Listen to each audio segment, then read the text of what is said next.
पीरी फकीरी बड़ा ही एक साफ पेशा समझा जाता था।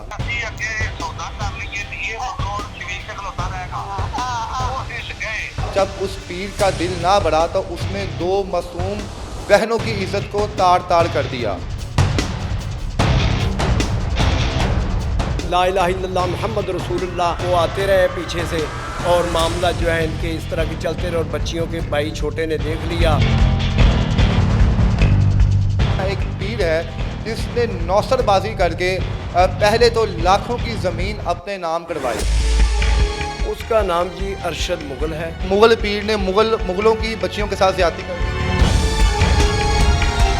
वो बाकायदा तौर पे आप पे ये इल्ज़ामात लगाता हुआ नज़र आ रहा है कि 44 लाख रुपए की ज़मीन मैंने इनसे ख़रीदी थी और उस ज़मीन की वजह से इन्होंने अपने घर की बेटियों का इल्ज़ाम मेरे ऊपर लगाया है। आग में मिला सकता हूँ ऐसी चीज़ों को, मैं बच्चियों को बदनाम नहीं करवा सकता। किसी इंटरव्यू लेने वाले ने ये नहीं देखा कि स्टाम नाम किसके हैं। प्लाटों की कीमत 4 लाख के राउंड बोर्ड। ये रिकॉर्डिंग क्लिप भी हम साथ अटैच कर रहे हैं ताकि जो सवाल मैं पूछ रहा हूँ उसका एविडेंस भी साथ साथ आपको मिलता रहे।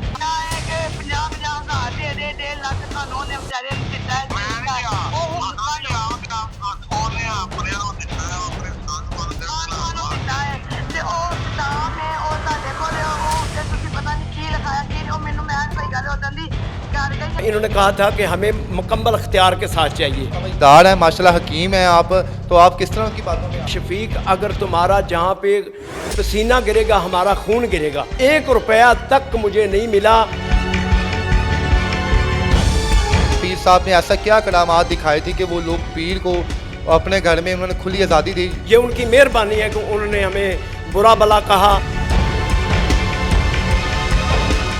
जी नाज़रीन, पीरी फ़कीरी बड़ा ही एक साफ पेशा समझा जाता था। लोग पीरों पर बड़ा एतमाद करते थे, लेकिन आज के कुछ नौसरबाज पीर चंद मंत्र सीख लेते हैं, उसके बाद ना सिर्फ मासूमों के पैसे छीनते हैं बल्कि उनकी इज्जतें भी जो है तार तार कर देते हैं। एक इसी तरह एक पीर है जिसने नौसरबाजी करके पहले तो लाखों की ज़मीन अपने नाम करवाई और उसके बाद जब उस पीर का दिल ना बढ़ा तो उसने 2 मासूम बहनों की इज्जत को तार तार कर दिया।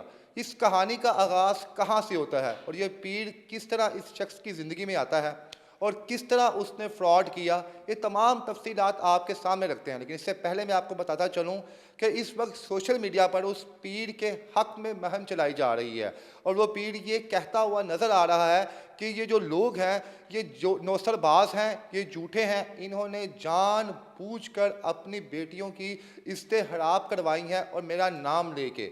एक कहानी का आगाज़ कहाँ से होता है, आइए तमाम तफसीलात इनसे पूछते हैं। अस्सलाम वालेकुम जी।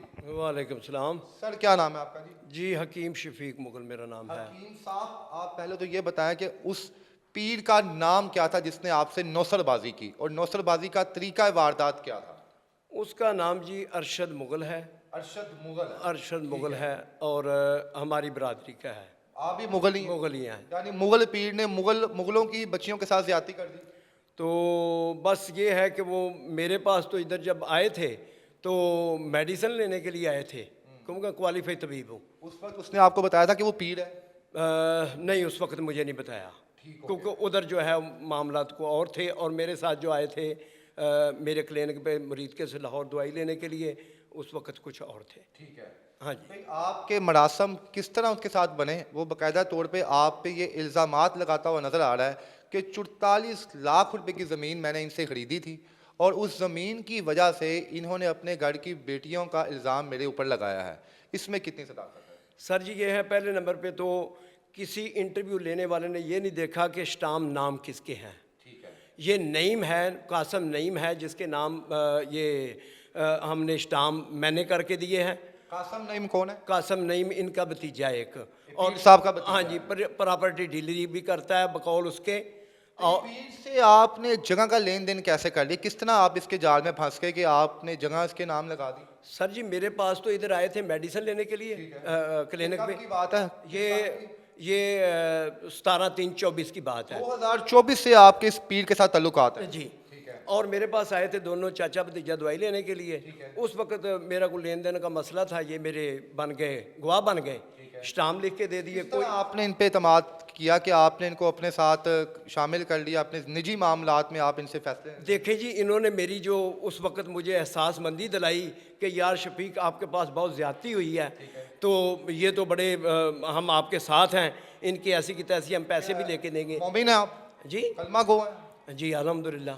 यहाँ पे आप जो भी बात कह रहे हैं आप हक और सच से हम कह रहे अल्लाह के हुक्म से ईमानो दीन के मुताबिक अल्लाह को ला इलाहा इल्लल्लाह मुहम्मद रसूलुल्लाह, दुनिया का माल दुनिया में रहेगा, साथ नहीं हैं। जाएगा। आप जो जो बात कह रहे हैं सच कह रहे हैं। हक सच ईमानी कुरानी बात करूंगा, कोई इसमें झूठ वाली बात नहीं है, ऑन प्रूव करूंगा। यानी कि 17 मार्च 2024 को आपके पीर साहब से तल्लुकात बनते हैं, ये आपके क्लिनिक पे दुआ खाने पे आते हैं आपसे दुआई लेने के लिए कोई, और उसके बाद आपको इन पे एतमाद होता है और आप इनके साथ तल्लुकात बढ़ाना शुरू कर देते हैं। जी, और मेरे साथ इन्होंने बहुत अच्छे इन्होंने मेरे साथ चले हैं, लेन देन भी इन्होंने बनाया है मेरे साथ। उसके बाद इन्होंने कहा जी मैंने इतनी इनकी अच्छाई देखी, मैंने कहा जी मेरा और मेरे 3 हम जुल्फ हैं, उनके प्लाट हैं राना टाउन में, 4-4 लाख का प्लाट है, तो प्लीज़ इनको सेल कर दें, सेल नहीं हो रहे। ठीक है, तब तक इन्होंने बताया था कि ये पीर है? नहीं, उस वक्त तक नहीं बताया था। इन्होंने बताया जी हमारा कारोबार है उधर वैपर का, वो वैपर का काम करते हैं, और दूसरा इन्होंने कहा था नईम ने कि मैं डीलरी भी करता हूँ और साथ मेरा गारमेंट्स का काम। यानी कि आपके हम जुल्फ के 3 प्लाट थे, वो तीनों आपने पीर साहब के हवाले कर दिए कि ये प्लाट आप अच्छी कीमत पे बाहर बेच दें। बाहर भेज दें। ठीक है, प्लाटों की कीमत क्या थी और पीर साहब ने आपको कितने पैसे दिए? पीर साहब ने उन्होंने जी नईम ने, दरअसल नईम जो है ना फ्रंट मैन वो था, मुझे नईम ने मेरे से लिए थे। उसने मेरे आके लाहौर शराइत तय की कि मैं ये प्लाट किसकी पैसे नहीं दूंगा आपको, कोई भी बयाना वगैरह नहीं। कहाँ पे थे आपके लाहौर में? ये राना टाउन में, राना टाउन में। हाँ प्लाटों की कीमत क्या थी? जी, प्लाटों की कीमत 4 लाख के राउंड बोर्ड था। अभी भी होगी 6-7 लाख ही नहीं, होगी। इतने के राउंड बोर्ड अभी तो सेल ही नहीं ना हो रहे। ठीक है, लेकिन उसने तो 44 लाख रुपए का इल्जाम नहीं, ये बिल्कुल झूठ है, क्योंकि उन्होंने मेरे से जो बात तय की थी वो शरायतनामे पे लिखी है, और ये मेरे पास लिखा हुआ, और धोखे से मेरे नईम ने जो है वो मुझे साइन भी नहीं करके दिए। इस वक्त सोशल मीडिया पे बहुत ज़्यादा गर्दिश कर रहा है कि ये पीर साहब ने 44 लाख रुपए की ज़मीन इनसे खरीदी थी, और उसके बाद ये लोग जब वापस अपनी ज़मीन पर कब्ज़ा जमाना चाहते थे और पीर साहब ने नहीं दी, तो इन्होंने अपनी बेटियों के इल्ज़ामात लगा दिए। सबसे पहला झूठ तो पीर साहब का ये नकाब यहाँ पे हुआ, झूठ बेनकाब मैं कर रहा हूँ, कि जो प्लाट है इसकी कीमत जो यहाँ पर तय की गई है वो शायद 3 लाख रुपया, टोटल 4 लाख रुपया एक प्लाट की कीमत है, यानी कि 3 प्लाटों की कीमत होगी 12 लाख रुपया। पीर साहब ने कहा जी 44 लाख के 3 प्लाट हैं, और यहाँ पर बाकायदा तौर पे ये लिखा जा रहा है कि इसमें जो 50 हज़ार रुपया एडवांस दिया जाएगा वो ये शख्स अपनी जेब से अदा करेगा। आपने हम जुल्फों को अपने 50 हज़ार जो एडवांस दिया खुद दिया? शरायत के मुताबिक मैंने खुद दिया, और इन्होंने कहा जब सेल हो जाएंगे तो हम आपको दे देंगे इसके अंदर डाल के। अच्छा जी, आपने उन जो प्रॉपर्टी के जो कागजात थे, जो 3 प्लॉट थे, वो किस तरह आपने अंधा एतमाद करके पीर साहब के नाम लगा दिए या नईम के नाम लगा दिए? उसने क्या जादू किया था आपने? क्या नईम के नाम लगाए वो? जादू किया था? नहीं, जादू नहीं। देखिए मेरे पास रिकॉर्डिंग भी है, उन्होंने कहा था कि जी हम आपके सेल नहीं हो रहे तो हम आपको ये करके देंगे। ईमानी रिकॉर्डिंग है आपके पास? बिल्कुल रिकॉर्डिंग है। ये रिकॉर्डिंग क्लिप भी हम साथ अटैच कर रहे हैं ताकि जो जो सवाल मैं पूछ रहा हूँ उसका एविडेंस भी साथ साथ आपको मिलता रहे। 50 हज़ार दे दे 1.5 लाख ਤੁਹਾਨੂੰ ਉਹਨੇ ਵਿਚਾਰੇ ਨੂੰ ਦਿੱਤਾ ਹੈ ਉਹ ਹੁਣ ਸਾਨੂੰ ਉਹਨੇ ਆਪਣੇ ਨੂੰ ਦਿੱਤਾ ਹੈ ਆਪਣੇ ਸਾਨੂੰ ਨੂੰ ਦਿੱਤਾ ਹੈ ਤੇ ਉਹ ਸਟਾਮ ਹੈ ਉਹ ਤੁਹਾਡੇ ਕੋਲ ਉਹ ਉੱਤੇ ਤੁਸੀਂ ਪਤਾ ਨਹੀਂ ਕੀ ਲਿਖਾਇਆ ਕੀ ਉਹ ਮੈਨੂੰ ਮੈਂ ਸਹੀ ਗੱਲ ਉਦੋਂ ਦੀ डर गई। इसके बाद क्या हुआ? क्योंकि जब ये स्टाम्प इसने करके दिए, इसने बताया नहीं है किसी को, मेरे साथ, और ये नईम ने एग्रीमेंट करके रख दिया, मुझे दे दिया। उसके बाद मेरे से ये स्टाम्प वगैरह करवा के स्टाम्प वगैरह किस पे? स्टाम्प पे आपको नजर नहीं, आपने स्टाम्प पे ये नहीं लिखवाया था उससे कि जनाब कि हम इनको सिर्फ बेचने की नीयत से दे रहे हैं? किस तरह वो प्रॉपर्टी उनके नाम मुंतकिल हो गई? इन्होंने कहा था कि इन्होंने कहा था कि हमें मुकम्मल अख्तियार के साथ चाहिए इकरारनामा। आप समझदार हैं माशाल्लाह, हकीम हैं आप, तो आप किस तरह की बातों में? देखिए जी, मैं आपको रिकॉर्डिंग सुनाऊंगा। इन्होंने कहा था कि शफीक अगर तुम्हारा जहाँ पे पसीना गिरेगा हमारा खून गिरेगा, तो जहाँ पे बंदा इतना इत्मीनान करता है आपको दुनिया की नज़रों में गिरा दिया। ठीक है जी, बाकी ये तो अल्लाह इसका हिसाब लेगा, मैं इस बात का मैं कुछ नहीं कह सकता। बाकी पूरे प्लाटों में से मानी कुरानी बताइएगा आप कि आपको कितने रुपए और पीर साहब ने दिए? कोई पैसा नहीं दिया। पीर साहब का तो तल्लक था भी नहीं और ना ही है। बिल्कुल जी, ये हल्फन, बिल्कुल हल्फन। एक रुपया तक मुझे नहीं मिला। मैंने अपनी जेब से अपने दमादों को, अपने हम जुल्फों को दिया है, और बकाया जो है सिस्टम जितना भी है इनका जो लेने देने वाला मामला है, मेरे साथ कोई भी नहीं हुआ। आप ये बताएं कि इस कहानी का दूसरा रुख फिर मंजर आम पे आता है कि पीर साहब ने बाकायदा तौर पे आपकी भतीजियों के साथ जिनसी ज़्यादती की, एक FIR दर्ज होती है। पीर साहब का उन लड़कियों के साथ ताल्लुकात किसने बनाए और पीर साहब कितनी देर से या कितने महीनों से उनके घर जा रहे थे? क्योंकि पीर साहब का एक बयान सामने ये भी आया है जो उन्होंने DSP के सामने दिया कि मैं इनके घर सिर्फ एक दिन गया था, वो भी इस प्रॉपर्टी की वजह से। अब असल कहानी वो भी बताएं कि वो कब से ताल्लुकात है पीर के उन लड़कियों के साथ? देखिए जी, जहाँ तक मेरे इल्म में है, ये तकरीबन 2 साल से इनके घर आना जाना था। इन लड़कियों के घर? हाँ जी, इनके मेरा बड़ा भाई है, मुरीद के में रहता है, मैं लाहौर में रहता हूँ। तो उनके तकरीबन 2 साल से उनके आना जाना है पीर साहब का। ठीक है जी। पीर साहब ने किस तरह उनका एतमाद जीता? पीर साहब ने ऐसा क्या करामात दिखाई थी कि वो लोग पीर को अपने घर में, उन्होंने खुली आज़ादी दी हुई थी कि पीर साहब जो है हल्काए, अब मैं कोई जानवर का नाम लूँ बुरा लगेगा, यहाँ पे पीर साहब हल्काए जानवर की तरह वहाँ पे आए, उनकी जो है बेटियों की इज्जत लूट लें? किस तरह इतना एतमाद? नहीं जी, वो ये है कि उनकी एक बेटी जो है ना बीमार होके आई थी, रूठ के आई थी, और इन्होंने कहा था कि किसी ने बताया उनको कि ये यहाँ एक पीर साहब हैं अरशद मुगल के नाम से, ठीक है जी, बकौल उनके कि जो वहाँ पे उनकी मशहूरी हुई है कि अरशद मुगल साहब हैं जी, वो दाम दरूद भी करते हैं और ये आपकी बेटी अपना हंसना बसना शुरू हो जाएगी। तो उन्होंने इत्माद करके उनसे रब्ता किया, उनको घर बुलवा लिया।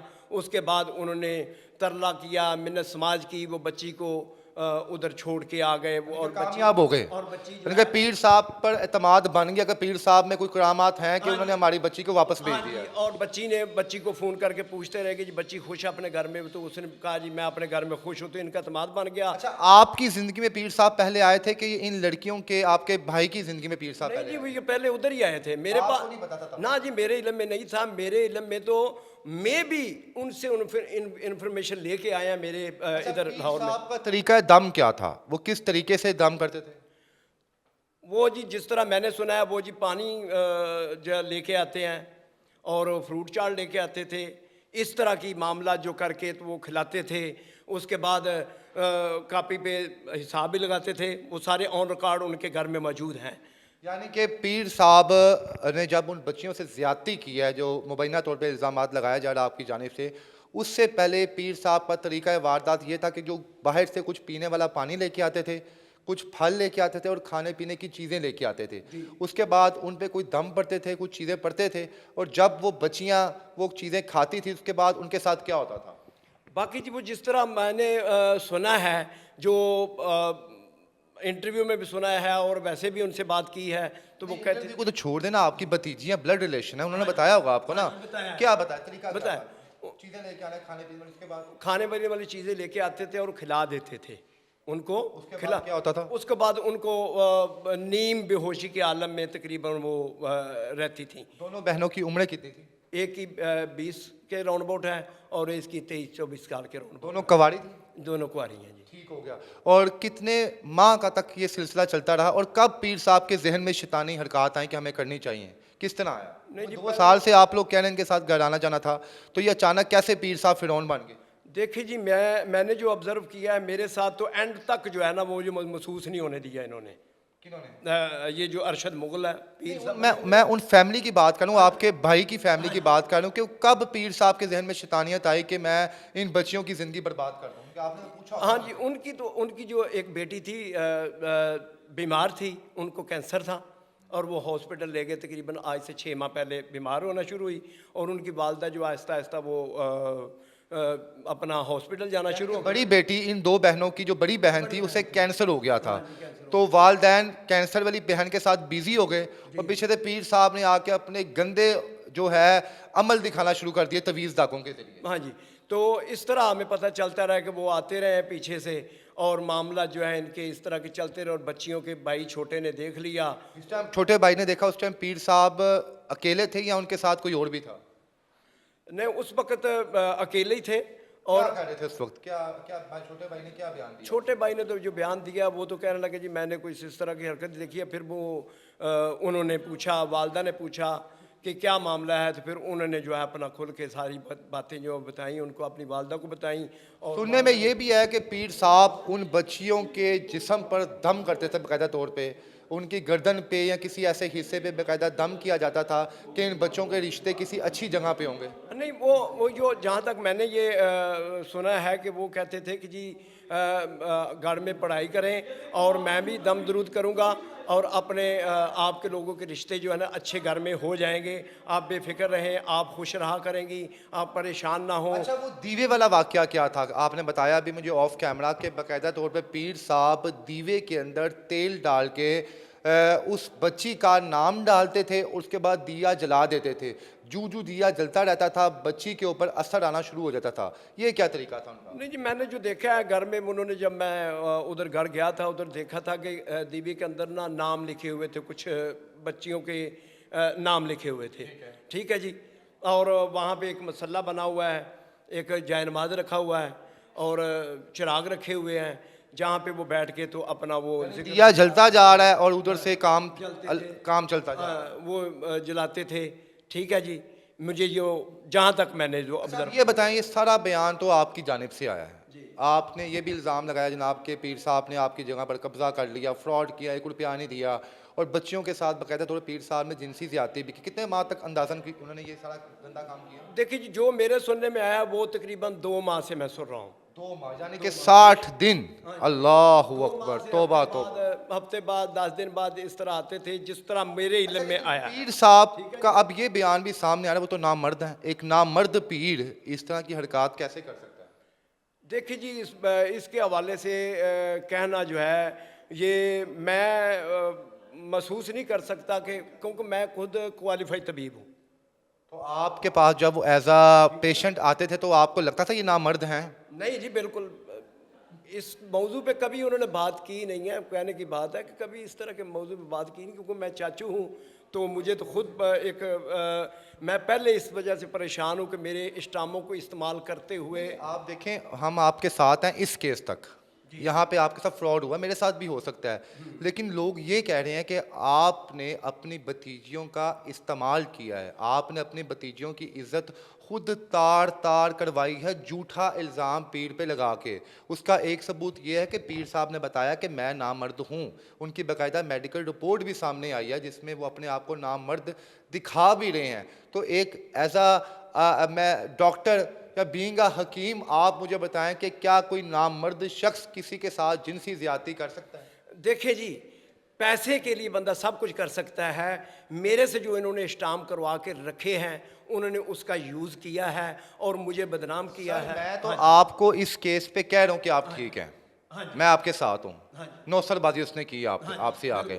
जो दूसरी जानिब जो आपका सगा खून है, आपकी भतीजियाँ हैं, आपके भाई की बेटियाँ हैं, उनकी जानिब से इतना बड़ा इल्ज़ाम लगाया गया कि जनाब इस शख्स ने हमारे साथ जिनसी ज़्यादती की है। बाकायदा आपकी भतीजियों के पास मेडिकल रिपोर्ट भी मौजूद है जिसमें उन पे मुबैना तौर पे उनके साथ ज़्यादती की गई है।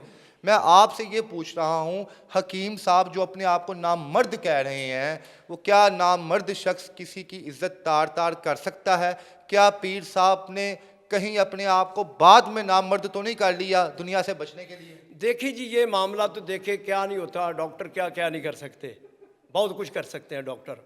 ठीक है जी, रिपोर्टें बन सकती हैं, सही बन सकती हैं, गलत बन सकती हैं, पैसा बहुत कुछ करवा देता है। मेरे पैसा लेके रिपोर्ट चेंज हो, पैसा बहुत कुछ करवा सकता है। डीएसपी साहब के सामने जब पीर साहब ने ये कहा कि मैं सिर्फ ज़िंदगी में एक दफ़ा इन बच्चियों के घर में गया हूँ, तो आपके पास कोई सबूत मौजूद हैं कि पीर साहब इनके घर में एक से ज़ायद दफ़ा गए हैं? देखिए जी, सारे मामला जो हैं सबके इल्म में है, मोहल्ले वाले जानते हैं उनके कि कितनी बार आते रहे। तकरीबन 2 साल से लोग जानते हैं उनको, उनके घर में आने जाने को वो देखते रहे। स्ट्रॉन्ग केस है, आपके साथ फ्रॉड हुआ है, आपकी भतीजियों के साथ ज्यादती हुई है, तो अभी तक आपको इंसाफ क्यों नहीं मिल पा रहा? आप गए नहीं हैं? देखिए जी, मेरे इल्म तक 2 माह बाद जो है पता चला, आज से जब मेरी बेत खोला गया है ये वाला स्टामों का, कि ये स्टामों की वजह से कर रहा है, तो फिर मेरे इल्म में आया है कि इन्होंने तो ये स्टाम मेरे इस्तेमाल शुरू कर दिए करने, तो ये इन्होंने क्या कर दिया है। यानी कि आप पीर साहब के इस जो चैलेंज को, जो उन्होंने पीर साहब ने ये कहा है, बयान दिया है कि 44 लाख रुपए की ज़मीन मैंने इनसे खरीदी थी, आप इसको चैलेंज कर रहे हैं? बिल्कुल जी, देखें दुनिया का माल है ये, तो 1 लाख रुपए मरले वाली जगह है, 4 लाख रुपए का एक प्लाट है, ठीक है जी। 1 रुपया तक मुझे इन्होंने नहीं दिया, और मैं बच्चियों की इज्जत की खातर, बेटियां भतीजियां एक ही हैं, सबकी बेटियां साझी होती हैं, क्या मैं ये प्लाटों की वजह से अपनी भतीजियों को बदनाम कर सकता हूँ? मैं छोड़ सकता हूँ? आप इल्जाम- मैं ईमानी कुरानी इसको इन खाक में मिला सकता हूँ? ऐसी चीज़ों को मैं बच्चियों को बदनाम नहीं करवा सकता। मुझे इन्होंने मेरे साथ ज्यादती किया और लोगों के सामने बदनाम किया है कि ये प्लाट जो है ये प्लाटों की वजह से किया है। मुझे नहायत ही अफसोस होता है कि ऐसी जहानत पे कि बंदा बेईमानी करे पैसों की खातर, अपना दीन ईमान बेच के, तो इस तरह की इल्ज़ामात तराशी करे। इस वक्त जब भतीजियों को देखते हैं, बेचारी रोती होंगी इस वक्त, कि क्या बीतती है कि आप भी बाप लगते हैं उनके, क्या देखें जी, उनके मोहल्ले में तो इज्जत रही नहीं। ये जो 2 वीडियो इन्होंने वायरल किए हैं, जिस तरह वो मुझे भी बदनाम किया गया है कि इस्टामों की वजह से ये किया है, ये शफीक है इनका चाचा है, ये मिनी ट्रैप करता है। अल्हम्दुलिल्लाह मैं एक मस्जिद का सदर भी हूँ, ठीक है जी, और मैं नात गो भी हूँ, और उनको पता भी है कि मैं ऐसा नहीं हूँ, मगर इस मामले में आके उन्होंने मुझे चीकड़ उछाला, इस तरह की मेरे साथ वो गंदी गालियाँ भी दी हैं। वीडियो आप देख सकते हैं। मस्जिद में जाती होंगे, लोगों से मिलती होंगे, सोशल मीडिया पे आपका जिक्र किया जा रहा है, बार बार तस्वीर आपकी लगाई जा रही हैं, तो इन तमाम लोगों को कैसे फेस करते हैं जब आप जाते हैं, कैसे आपको लगता है? देखें जी, एक तो मोहल्ले वालों को भी पता होता है कि कौन बंदा क्या है, हर बंदा जानता है कि ये बंदा किस कैटेगरी का है। सबके इल्म में है कि मैं कितना राइट हूँ, कितना गलत हूँ। अल्हम्दुलिल्लाह हमारा शुरू से लेके अब तक कोई इस तरह का इमेज नहीं रहा, मगर तकलीफ तो होती है। मगर कहानी हमने आपके सामने रखी है बिल्कुल फैक्ट्स के साथ, क्योंकि कुछ देर पहले पीर को गंदा किया जा रहा था कुछ प्रोग्राम्स चैनल्स पे, फिर पीर साहब की जानिब से मुबैना तौर पे इन पर इल्ज़ामात लगाए जाते कि इन्होंने अपनी बेटियों को, भतीजियों को हनी ट्रैप के ज़रिए इस्तेमाल करवाया।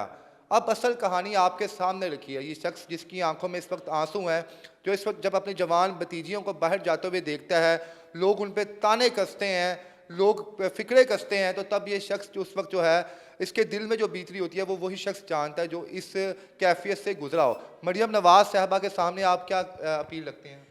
मैं तो ये कहता हूँ जी कि पैसे की खातर जो है ना, ये अपना दीन ईमान बेचना ये बहुत ही एक अच्छी हरकत नहीं है। मैं गलत अल्फाज नहीं बोलूँगा, ये उनकी मेहरबानी है कि उन्होंने हमें बुरा भला कहा।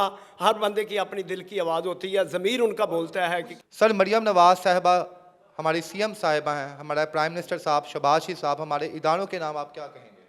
मैं जी यही कहूँगा, उनके नहायत मौजबाना गुजारिश करके कहूँगा कि ये अच्छी तरह इन्वेस्टिगेशन की जाए और कैफरे करदार तक पहुँचाया जाए जो बिल्कुल ज़्यादती करते हैं, जो जुल्म पे जुल्म किए जा रहे हैं, और उनकी जो मजलूम है उनकी आवाज़ जो है वो कोई सुनी नहीं। हमारा बड़ा बाएतमाद इदारा है, लोग आंख बंद करके इस पर यकीन करते हैं, क्योंकि हमने देखा कि उन्होंने ऐसे घिनौने और गंदे जानवरों को कैफरे किरदार तक पहुँचाया। तो CCD के नाम आप क्या पैगाम देंगे? देखिए जी, उनसे भी रिक्वेस्ट है कि वो भी अगर सुन रहे हैं तो वो भी इस केस को अच्छी तरह हैंडल करें और बराए करम वो बच्चियों को इंसाफ दें। और मैं खुद अपनी तरफ से भी ये कहता हूँ कि हम उनके साथ हैं, बच्चियों की जो तकलीफ़ है उसके साथ हैं, और मुझे बहुत ज़्यादा तकलीफ़ हो रही है सिर्फ इसी वजह से देख देख के अपना जो मोहल्ले में फिरते हैं। बहुत से लोग जो इन पर ये इल्ज़ाम लगा रहे हैं कि ये शख्स नौसरबाज और झूठा है, उसने कलमा पढ़कर कसम खाई है इस वक्त हमारे प्रोग्राम में, और कह रहा है मेरी आप बात छोड़ दें, आप मेरे इलाके में आए, वहाँ पर इलाका मकीन से पूछे कि मेरी ज़िंदगी कैसे गुजरी है, तो असल हक़ाइक़ आपके सामने आ जाएंगे। इसके साथ इजाज़त दें, अल्लाह हाफ़िज़।